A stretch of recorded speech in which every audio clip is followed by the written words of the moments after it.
This is Abundantly Clear, a Mallory Nicole podcast designed to help you further understand the concept of abundance and put it into practice to build the business and life of your dreams.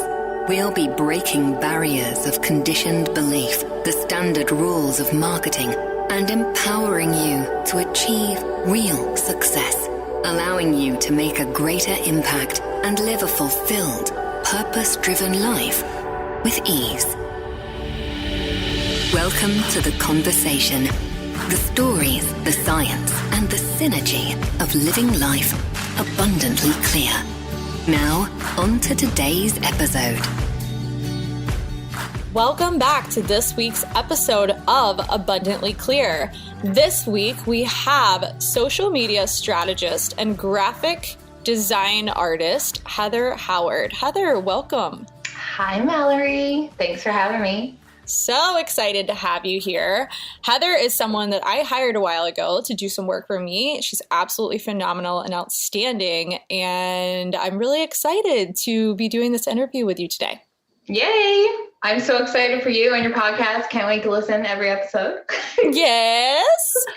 Awesome! I'm always listening to you. It's so funny. We never ever got disconnected, even though this was the first time that we've talked back and forth now in months and months. I know. We'd been talking through Messenger, but we haven't gotten on a video chat or anything like that. So this is awesome. This should be real good.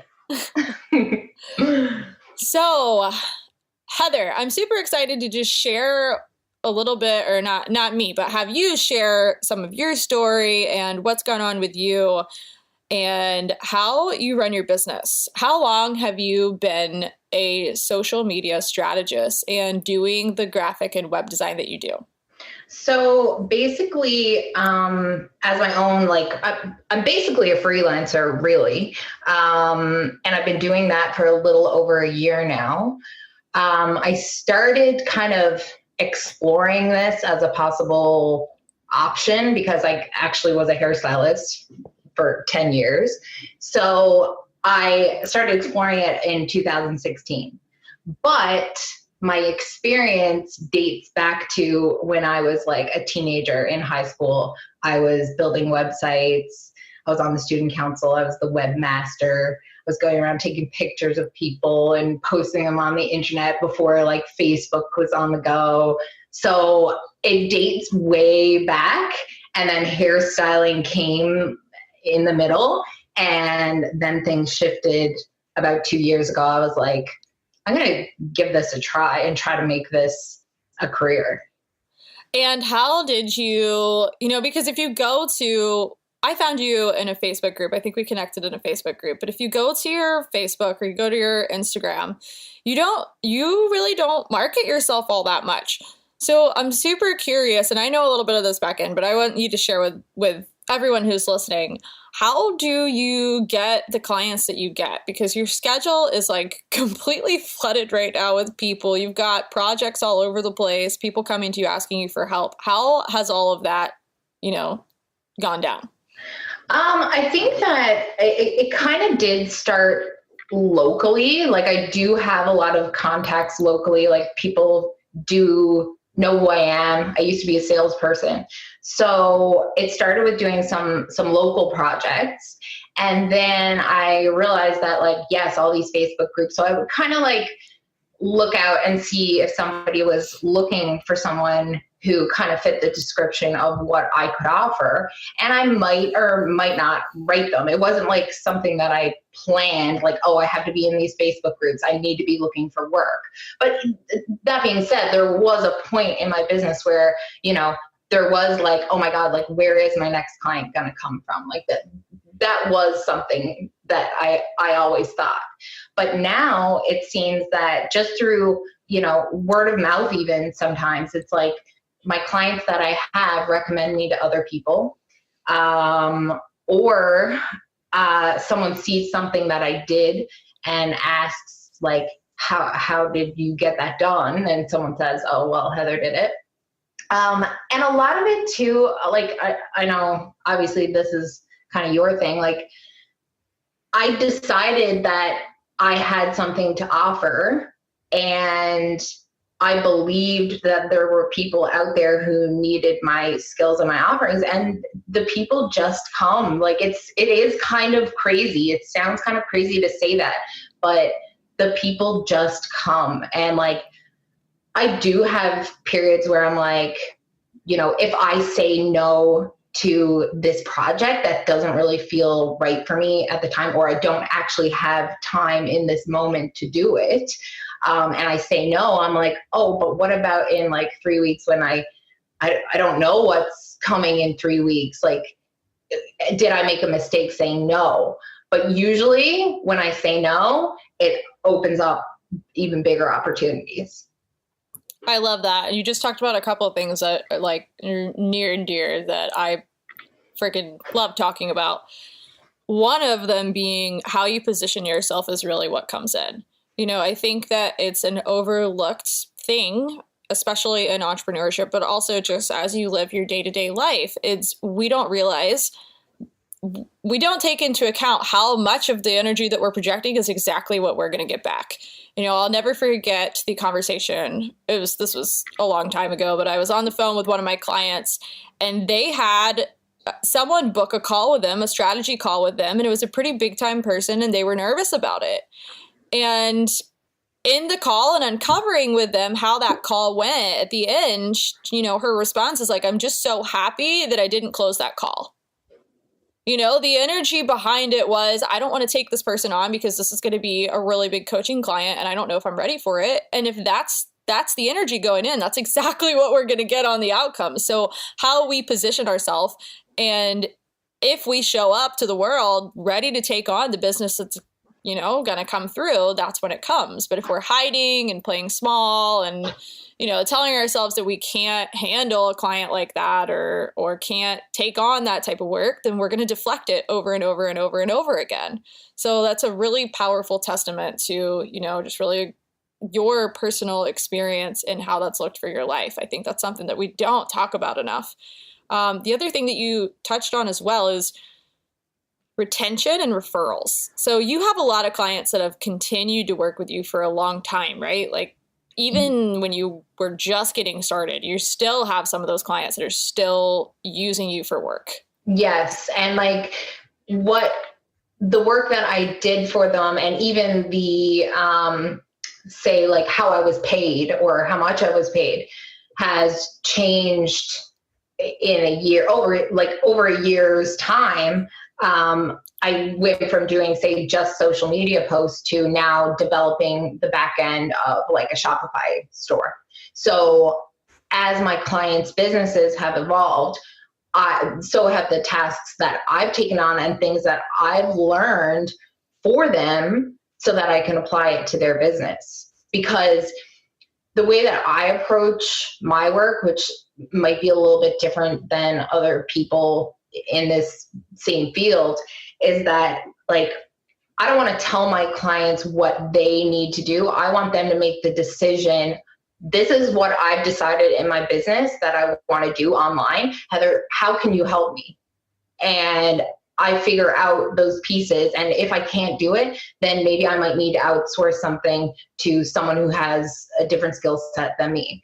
So I've actually been bringing more people on board with my clients now to take over different roles in my clients' businesses as well. That's really cool. So it's almost like you're in the process of developing a bit of an agency strategy. It sounds like it, doesn't it? Which is scary. You know, that's part of the evolution though. And I'd love to talk about that because we've got the social media strategy and we've got the graphic and web design. And then you popped in the word e-commerce, in there. You know, I know what this has looked like for you. It's kind of like all over the place because you know how to do so much.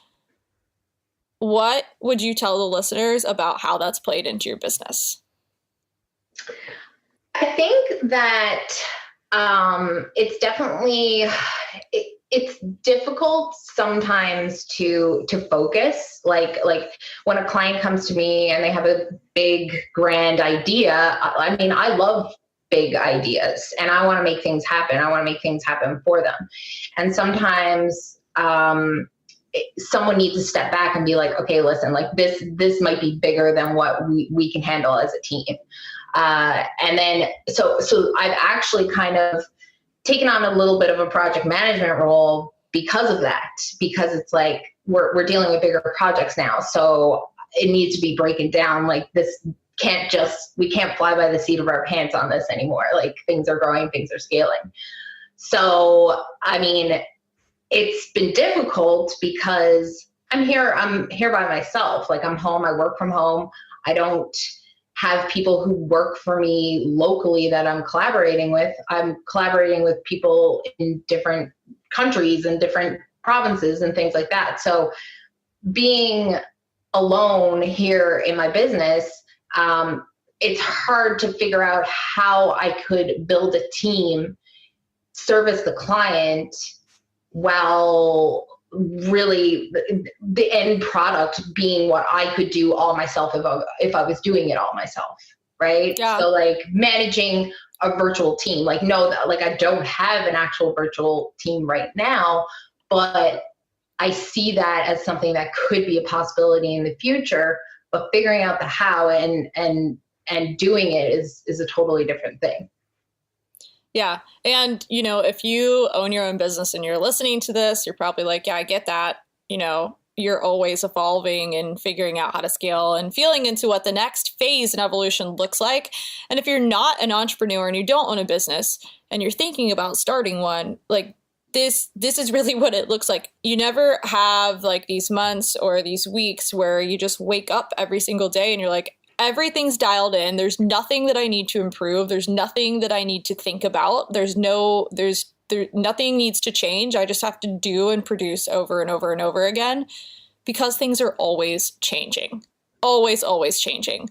So what I'm hearing from you is as you've grown this out and you've had this more word of mouth, local network of people, which is really, really cool, you are getting to a point where now you're thinking about scaling and there's a different set of questions that's coming into play that you're having to consider as looking into the action that you're taking to let that happen. Is that kind of what you're saying? Yeah, definitely. I think that sometimes there's a battle between am I just comfortable? Like is comfortable enough, because I am comfortable right now, and I do allow myself to like, take on maybe I might take on a little bit extra work. And then that gets uncomfortable because it's, I have to have a more rigid schedule, maybe a little bit less me time. So the balance of going bigger with my home life is where I struggle. Mm-hmm. Mm-hmm. Because I love working. I love what I do. So me working, like I could sit behind my computer all day and do these things, but like physically, mentally, and like for my family, I can't. Yeah. Yeah. And you're someone that takes your lifestyle and your personal life, like that is first and foremost. And that is one of the things like I end up working with a lot of clients that are, six and multi-six figures. They lose that fulfillment. Their life no longer really exists because their business is taken over. So I just love how much you value that. I think that's really, really important. And I know, just from you and I in our past, you still have, like, you had a personal trainer for a while that you were seeing multiple times a week. And you also were like investing in some personal development. I'd love to share and talk a little bit about like what that life looks like outside of the business and how they kind of all intertwine. Yeah, well, when I first, I've been self-employed for 7 years now. Like I've worked for myself for a long time. I was a hairstylist, a nail technician, a makeup artist. So I know what it's like. This entrepreneurship is not new to me. Mm-hmm. Sitting behind a computer and doing it is new. So I spent years and years like just working. living to work, basically, is what it looked like.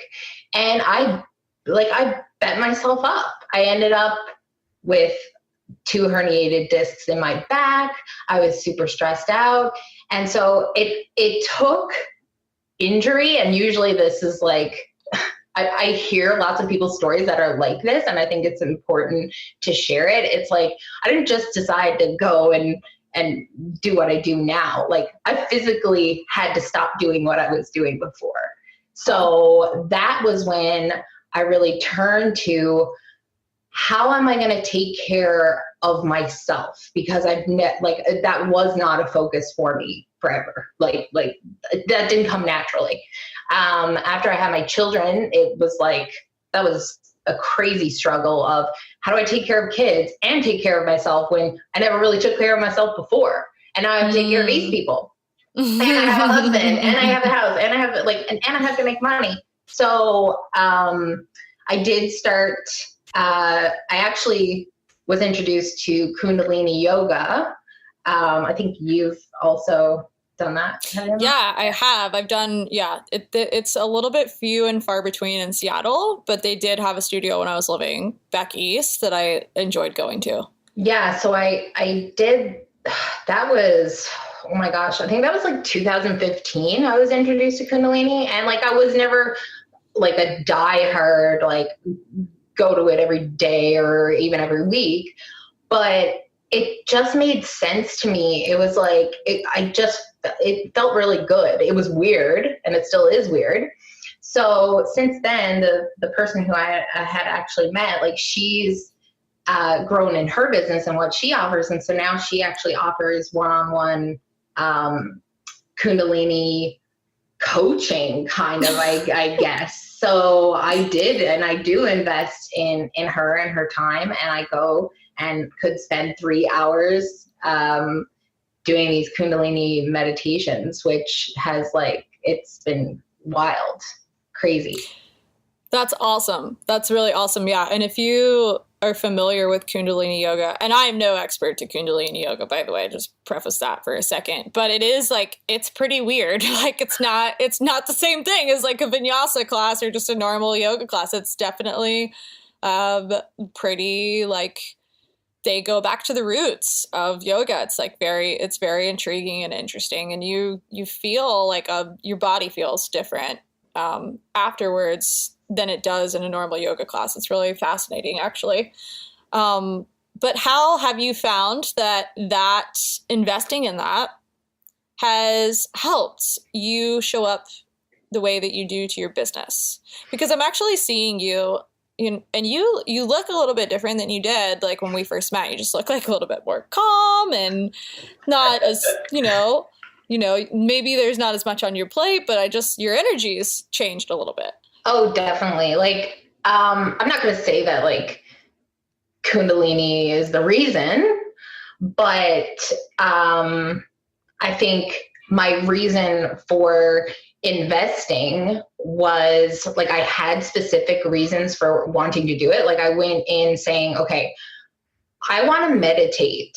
I want meditations to be important to me in my day-to-day life. Do I have, like, if I don't meditate one day, it's fine, but I know I feel better after I meditate. So 1 month I worked on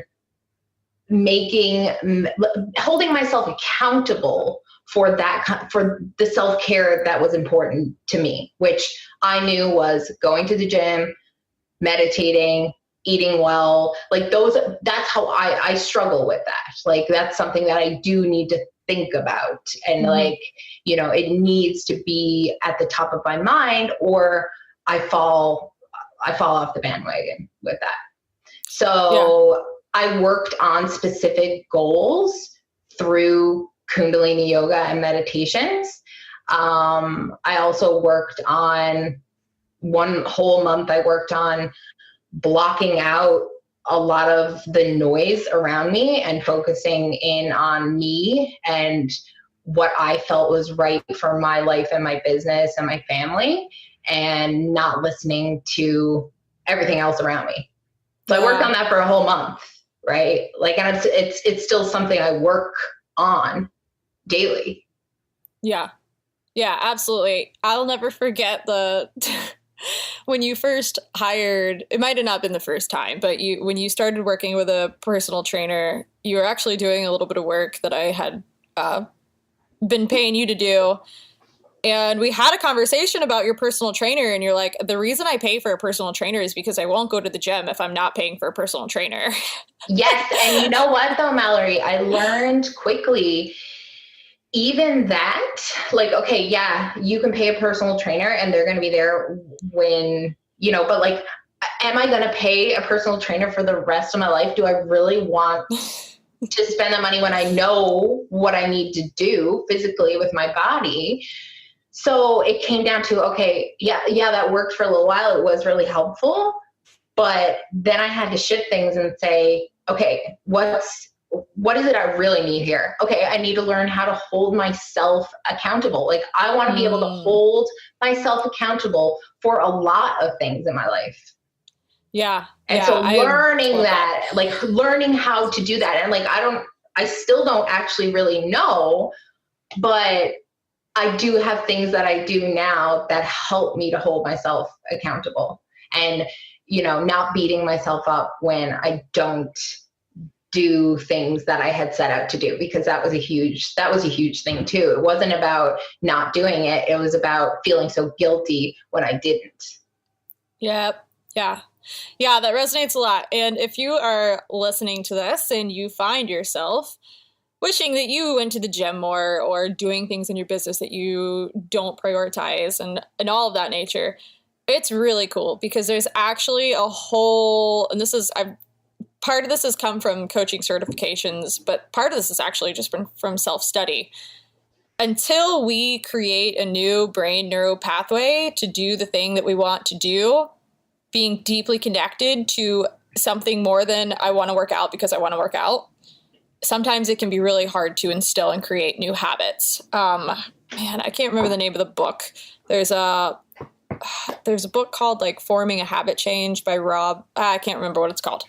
I'll have to catch back up on that one. But it's really, really interesting. This goes for quitting bad habits too. Like if you want to stop smoking or stop eating junk food, your neuropathway center actually doesn't know how to do that until you replenish it with something and reprogram it. So to stop smoking, that's why people, they physically and mentally go through such stress. There's also the whole addiction piece into the actual chemicals, but your body is going through this whole kind of like haywire situation going on when you're trying to quit doing something, because a neuropathway doesn't have the ability to end the way that it's used to. So implementing something new becomes almost vital.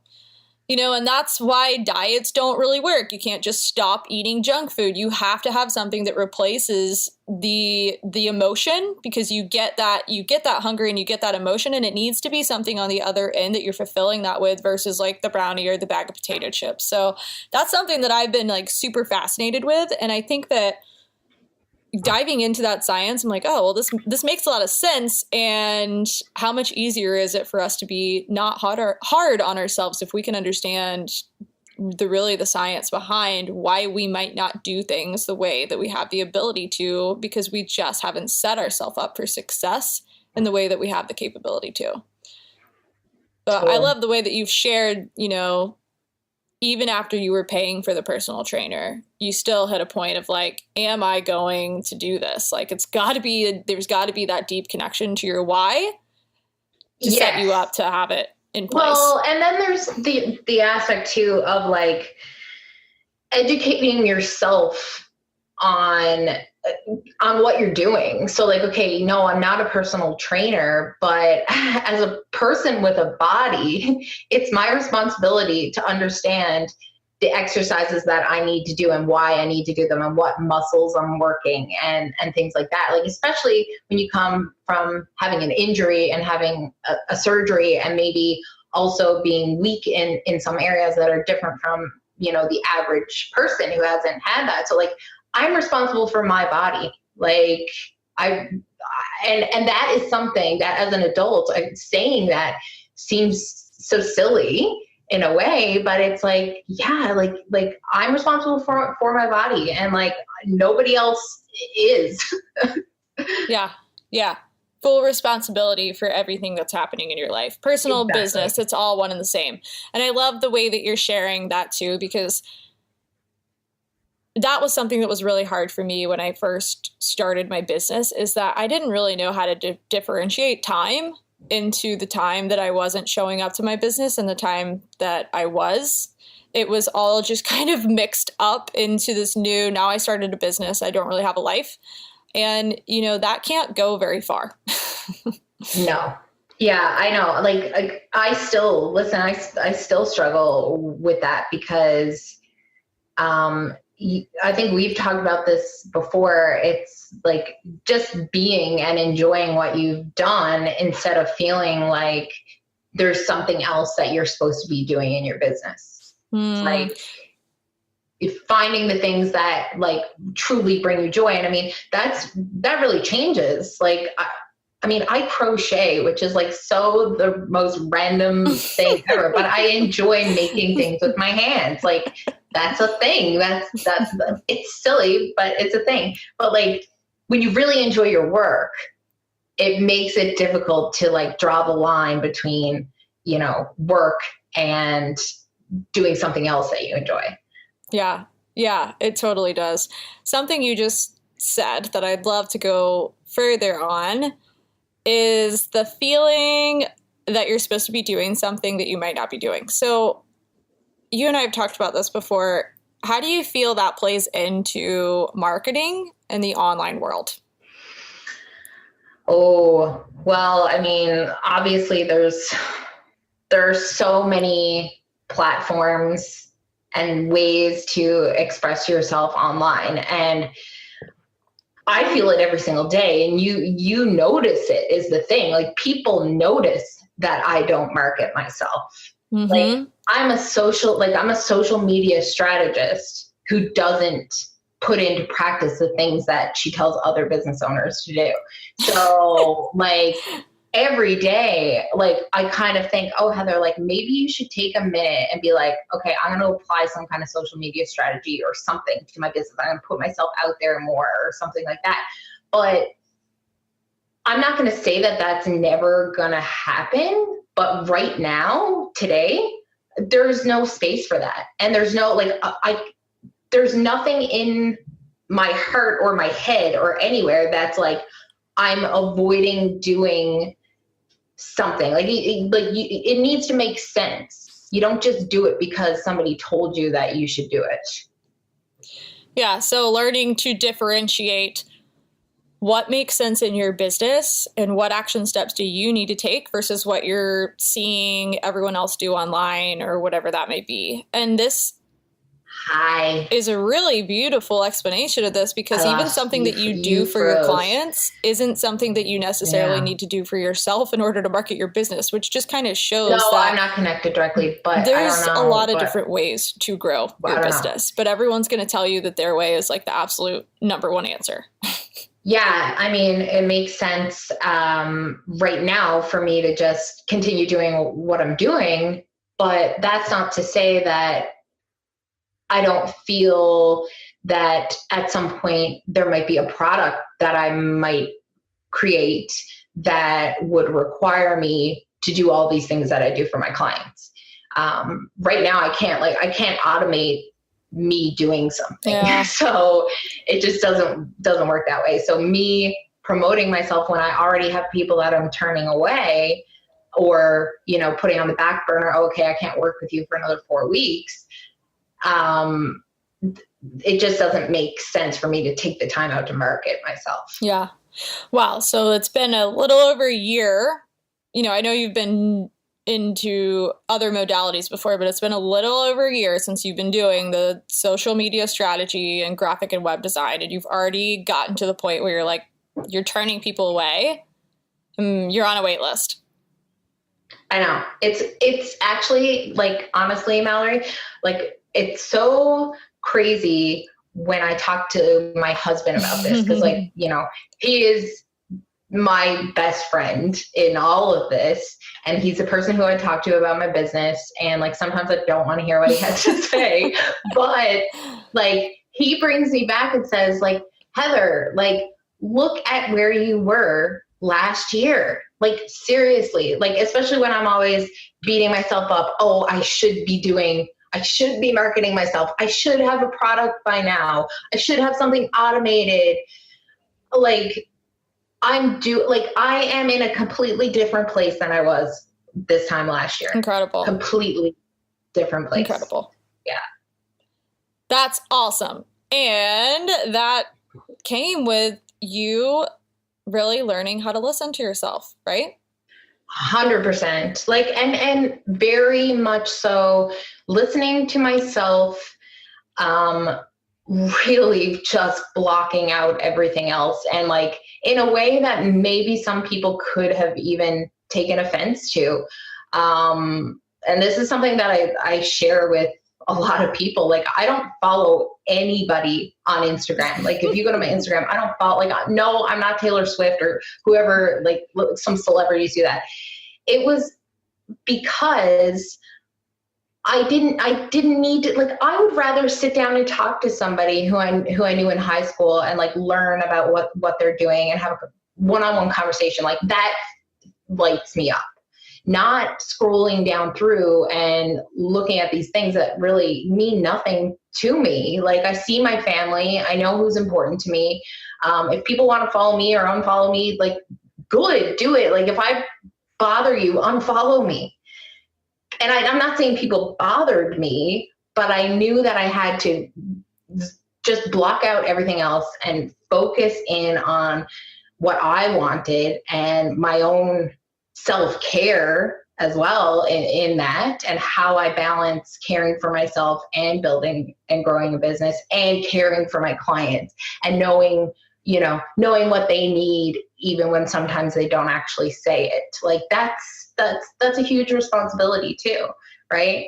And my children, like, knowing what they want when they don't say it. So that is something that I did this past year. I've just really focused on myself, my business, my family, and what brought me peace and happiness. Mm-hmm. Yeah, that's powerful, because I find that I end up having a lot of conversations around that topic of boundaries, because boundaries doesn't always just look like letting someone walk all over you. Boundaries is also an energy thing. So looking at the energetics of what we're letting come into our life, because what we let come in affects what we put out.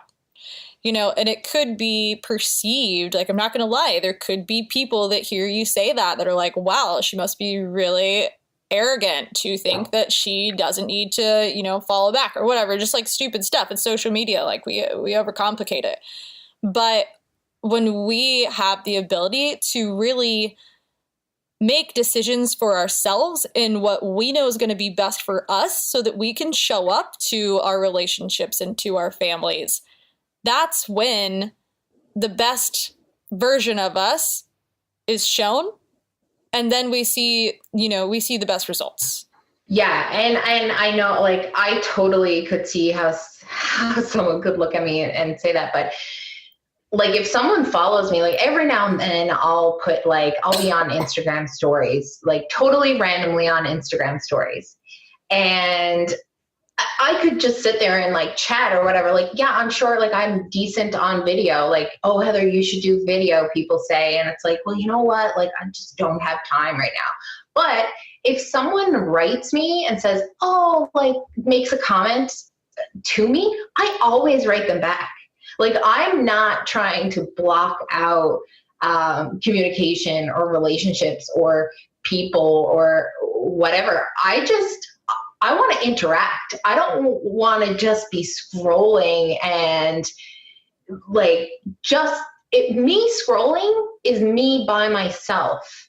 Me talking back and forth with someone through messages and things like that, that's communication.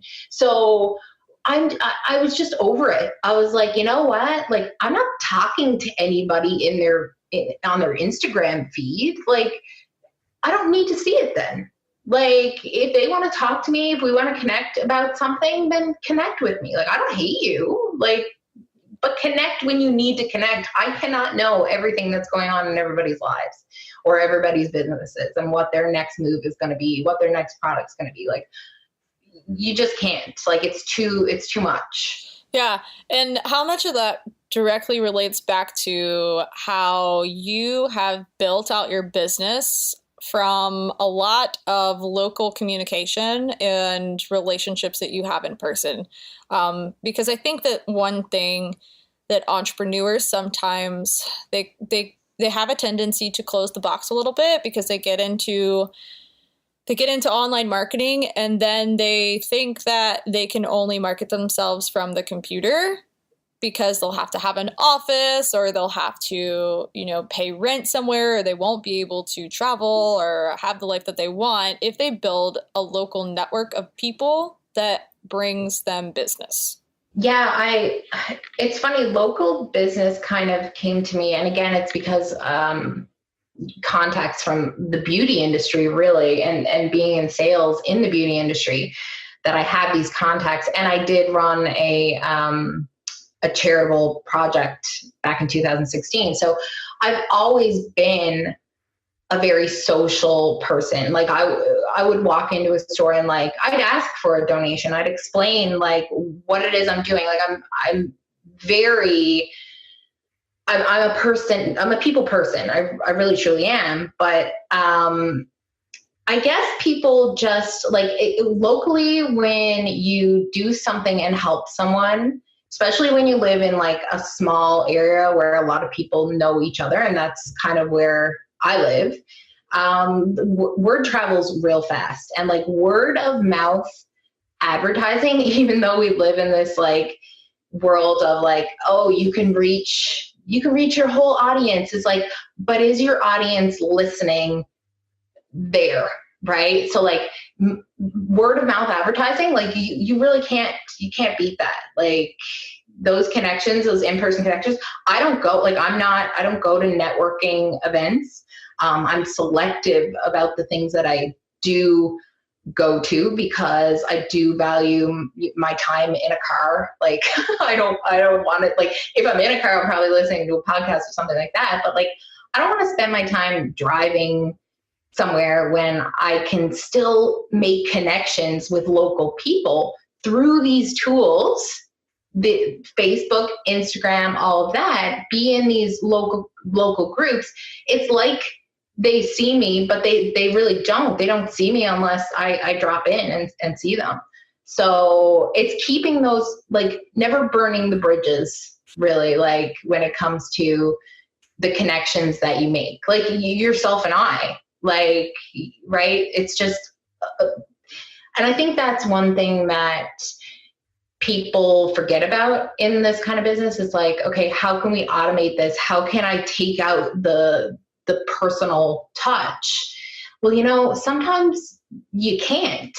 Like, you still do need to connect one-on-one with people in order to run your business. Yeah, and not even like can't, but shouldn't, right? Because we're people, and why would we not build relationships with each other to grow our business? I love that you say that, because it's really hard when people are just getting started to understand that even though they're just showing up online doesn't mean that, you don't have to interact, and doesn't mean that you're not building relationships. And even though that Facebook and Instagram and whatever platform you're on, even though you have the ability to connect with literally thousands of people a day if you wanted to, it's not just you showing up and saying stuff as much as it is you building relationships with the people through those platforms, right? So it's the same thing as what you're talking about online. That's really when those tools are best being utilized. It's when people are taking that next step.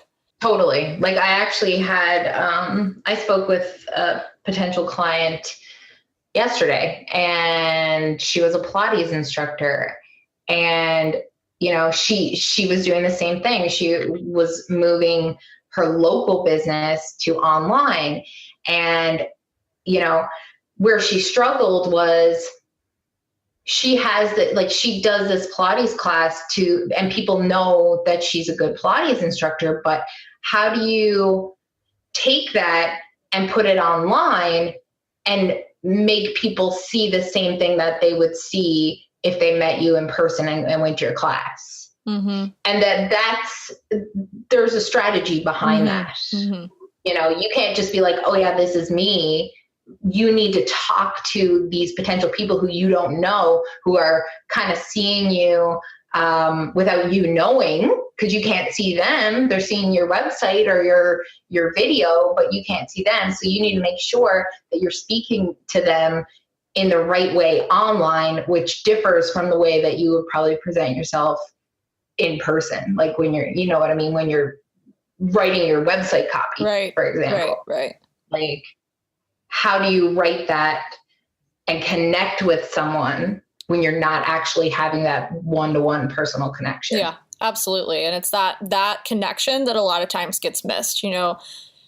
I've worked with a lot of people that are just getting started in their business. And one of the biggest patterns that I see is over and over and over again, marketing their services versus really showing people the solution that they provide and building that relationship with the person on the other end that's reading or listening to or downloading the content that they're putting out. It's much, much more than just going online and saying, I'm a this, hire me. Like, you've got to be willing to go to that extra step and learn about people and build those connections. And building an audience is not something, it's not something that happens overnight. It takes time to do these things. But I love that you're sharing some of your local network experiences as well, because that's another question that comes up quite often with people is it worth it to even connect with people in person? Because I live in a small town and I've worked with a lot of people that live in really small towns, and there's actually, you could look at it both ways, because I live in Seattle and I meet people all the time. I get local clients as well. But in a small town, you have the potential to be very big fish in a really small area. You do. Like, and I see that, and right now, a lot of my focus, most of my clients are international clients. But I do keep this, like, I kind of have a soft spot too for helping people locally. Mm-hmm. Like I carve out that space for them. And oftentimes I know, like we say, oh, don't discount your services. But like a lot of times I do discount my services for local people who, are maybe women in business who are just starting something new. I might treat them differently because I know them and have that personal connection and want to help them grow. Yeah. And that's what it comes down to. It comes down to, like, I am the owner of my business. I decide what I give.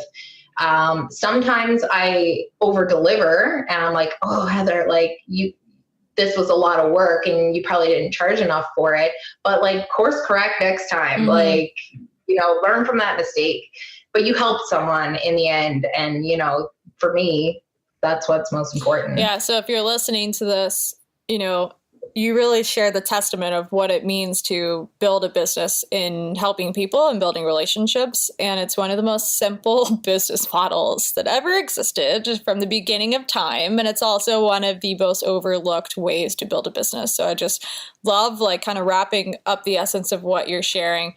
Also, for those that are listening that are wondering where you live, where are you?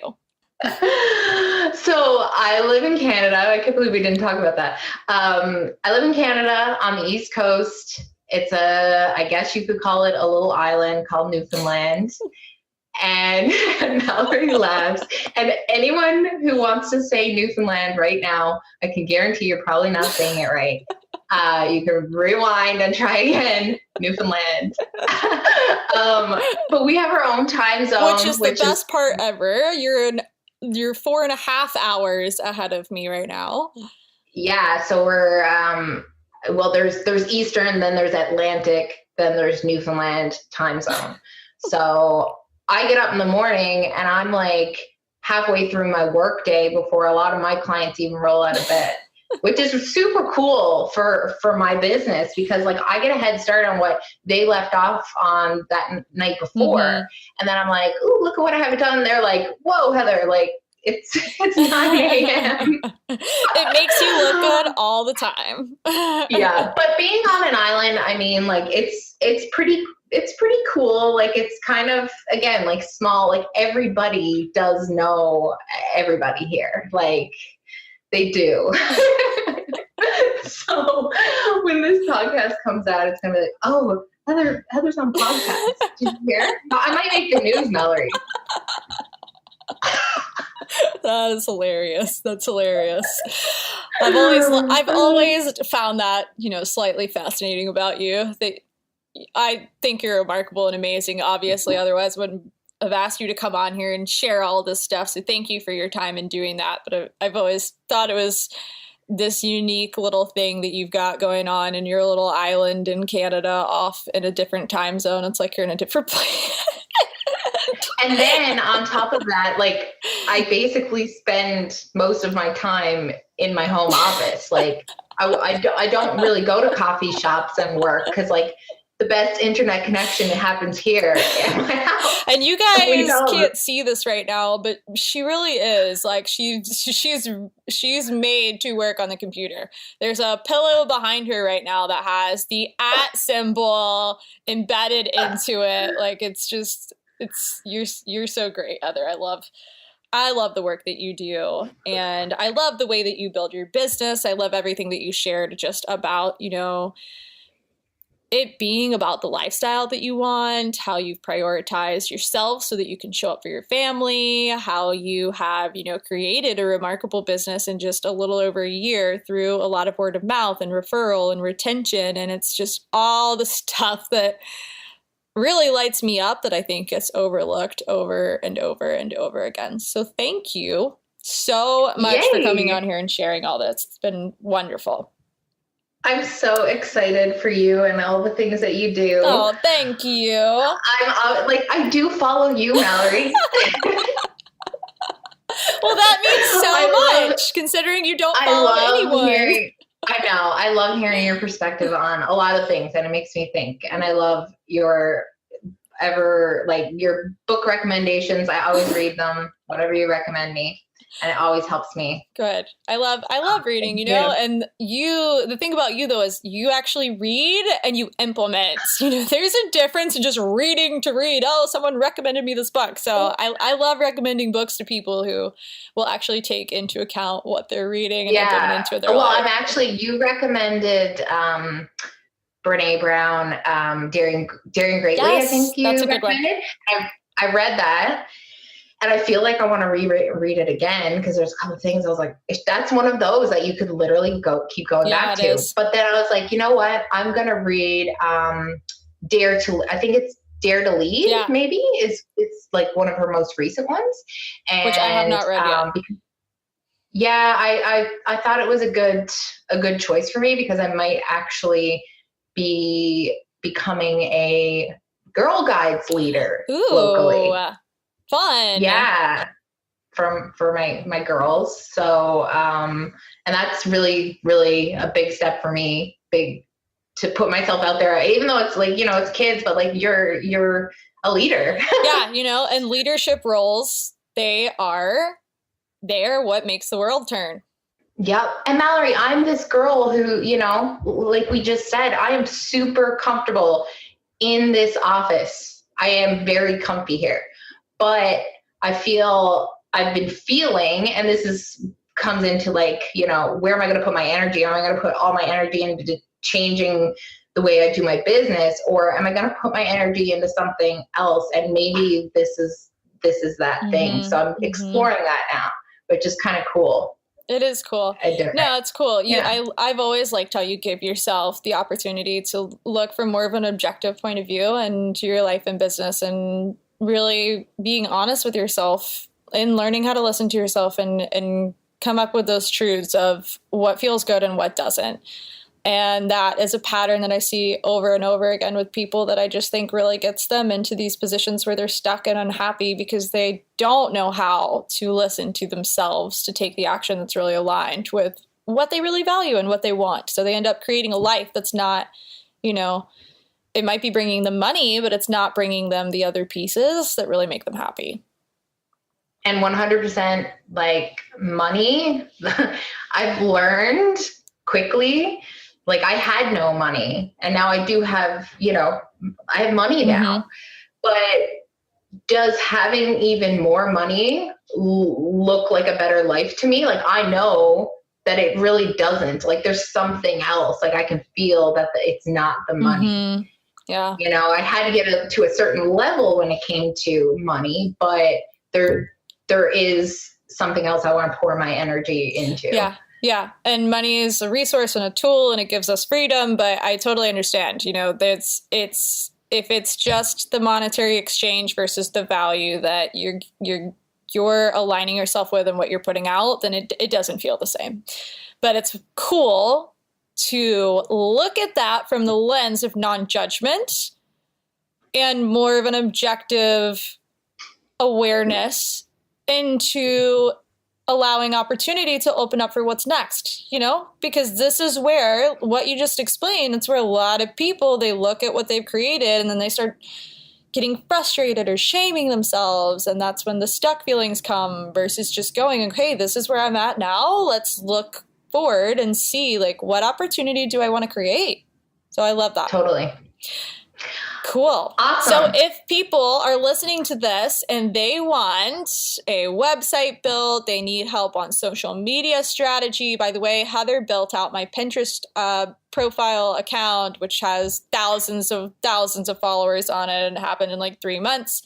If they are looking for graphic design, how do you suggest they find you? Best place to go is my website. That's my little home. It's theheatherhoward.com. Perfect. Easy as. Yes. All right, Heather. Well, thank you so much. And thank you, listeners. We will see you next week. Thanks for listening. As you put these concepts and practices into action, you'll begin to see the benefits of living an abundantly clear life. To connect with Mallory and other high performers, join the Abundantly Clear Entrepreneurs community on Facebook or visit mallory-nicole.com.